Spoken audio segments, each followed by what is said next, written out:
Le Point Bourse vous est présenté par Bourse Direct.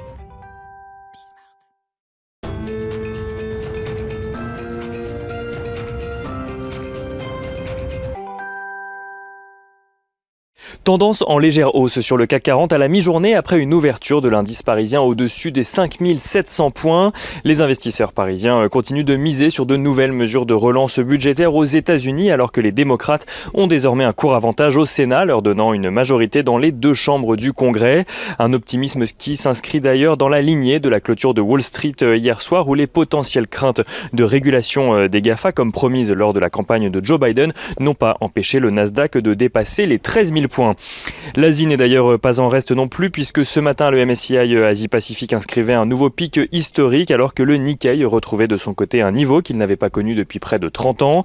Les investisseurs qui semblent assez peu inquiétés par les nouvelles mesures de restriction mises en place par le gouvernement face à la progression de l'épidémie, ni même inquiets des nouvelles souches de Covid-19 qui ont fait leur apparition au Royaume-Uni il y a quelques semaines ou plus récemment en Afrique du Sud. Selon une étude relayée par CNBC, le vaccin développé par Pfizer et BioNTech serait d'ailleurs également efficace contre ces nouvelles souches.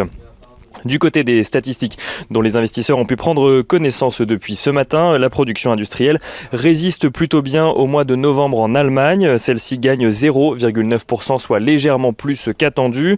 En France, en revanche, la situation est différente. La production industrielle sur le même mois perd cette fois-ci 0,9%, soit légèrement plus qu'attendu.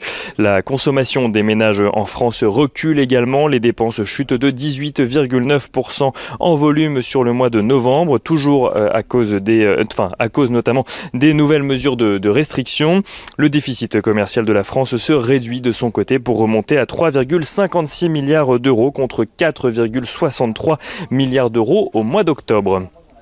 En zone euro à présent, le chômage diminue légèrement. Il se réduit de 0,1 point au mois de novembre pour atteindre 8,3%.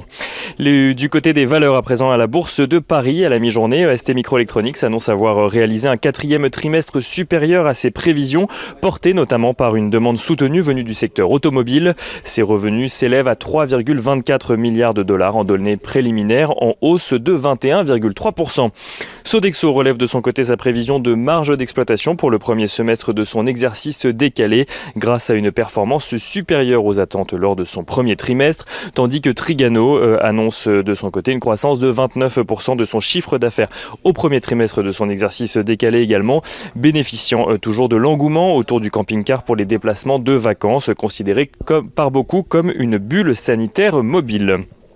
À noter que Washington a finalement décidé de revenir en arrière sur la mise en place de droits de douane sur les produits de luxe français. Une annonce qui a permis à LVMH de toucher un nouveau plus haut ce matin à l'ouverture, tandis que Kering et Hermès bénéficient elles aussi de l'annonce. Et sur les autres places de marché, on notera que Boeing va devoir verser 2,5 milliards de dollars dans le cadre de l'enquête américaine sur les deux crashs du 737 MAX, tandis que Hyundai bénéficie sur la place de marché sud-coréenne des rumeurs selon laquelle le constructeur automobile collaborerait avec Apple sur son futur véhicule électrique.